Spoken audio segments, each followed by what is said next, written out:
I'm Alesia. I'm Najah. I'm DJ. And welcome to our book talk today. Woo. Today we're going to be talking about the books that we read outside of our AP Lit class this quarter. So I guess I'll start. I read The Hunchback of Notre Dame by Victor Hugo. It was basically about this bell ringer who rings the bells in the Cathedral of Notre Dame. It's basically about him wanting to be a part of society, but he can't. The person who takes care of him, who is the archdeacon of the church, he's very bitter, is just very twisted and dark.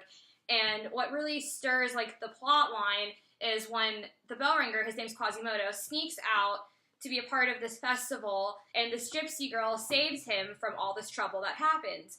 And then, the archdeacon, his name's Claude Frollo, he becomes very crazy and obsessed with her and is in full-on lust, and he just doesn't know how to deal with that. So basically, it's kind of like this love triangle knot between Esmeralda, Claude Frollo, and Quasimodo. I was going to say, I remember watching the Disney version of that. How are they similar and or different? Okay, well, obviously the character names are similar. The first 100 pages are about, the city of Paris and the cathedral itself, rather than, the characters. And then when he went into, his story, and he started out with Quasimodo and stuff, he would give different perspectives of different sides of the story. If you usually read a novel, usually it's kind of it's one set path, and this is it, where Victor puts more of a surrounding style to it, which I thought was very interesting. The only thing I know about Notre Dame is that it's a college and we use their fight song at football games. True.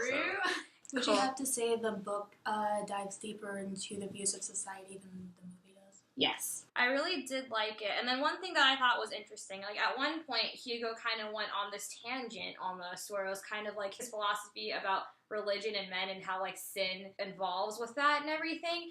He basically says, there's, no way of hiding from sin, so why should we blame others for that and everything? And so that's kind of what Claude Frollo's dealing with. He has these problems of lust and everything, but he's blaming God for it, and he kind of wants to push it away. I would totally recommend it. Maybe not for, the content, per se, because it's not really family-friendly content that's in this book. It is fantastically written, and the imagery that he uses, it's just, it's fantastic. Okay, so I read The Hobbit by Tolkien. J.R.R. Tolkien. J.R.R. Tolkien. Whatever. So my book, it's about a hobbit named Bilbo Baggins, and because he's a hobbit, he doesn't like adventure, because no hobbits like adventure. They want to stay home and smoke their pipes and stuff. But,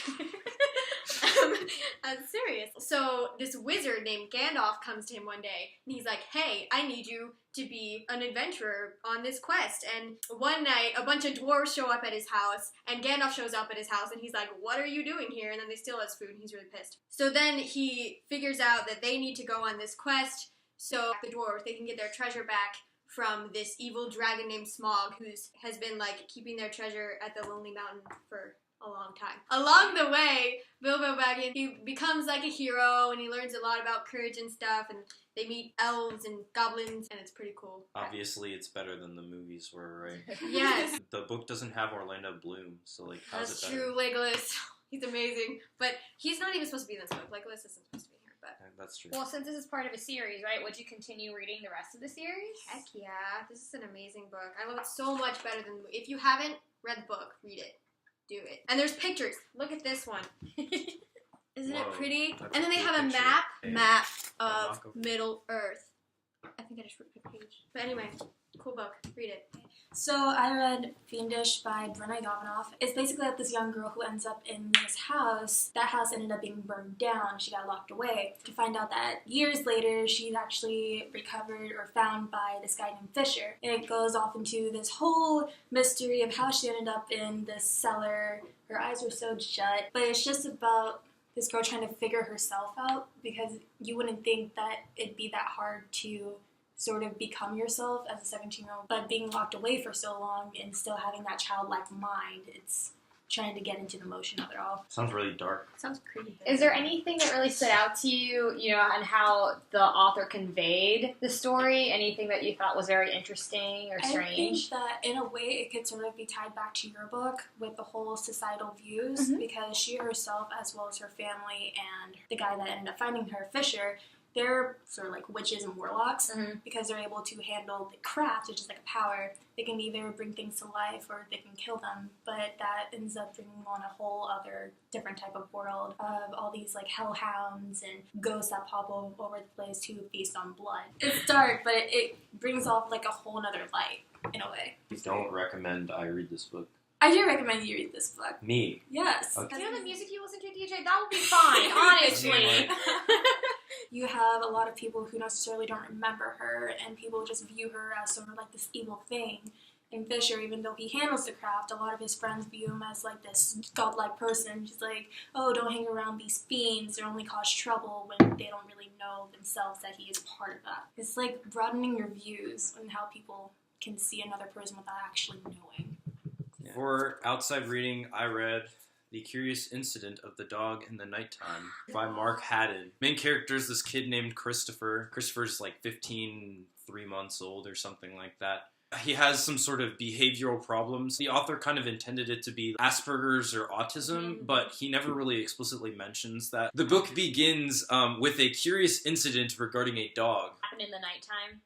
I'm fairly certain, yes, it did happen in the nighttime. It happened at 7 minutes after midnight. That's actually the first sentence of the book, where Christopher is walking in his neighbor's garden. He finds her dog murdered. He starts holding the dog and stuff, and then the woman walks out of the house and she's like, "Hey, did you murder my dog?" And he was like, "No, I didn't murder your dog." And then she was like, "I don't care, I'm calling the police." But obviously, like, Christopher didn't murder the dog. The entire book kind of revolves around this murder mystery kind of thing, as Christopher is attempting to find who really murdered the dog. He kind of discovers some old hidden secrets about his overall family's past. It's honestly a really good read. There's a lot of cool mechanics in this book that I really enjoyed. I use the word mechanics because it's not really necessarily a writing style, but more like writing inflections that Haddon includes within the book. One of the cool things about Christopher is that he's a very visual person, but at the same time, he's like overly analytical. Instead of like your standard drawing like Alesia's book has, Christopher's pictures are all detailed graphs and like maps and diagrams that like describe a specific like occurrence or something. I haven't really read any other books that really highlight a kid with like some sort of behavioral disability like this one does. It's really interesting to see like how Christopher's mind works. Yeah. Wasn't it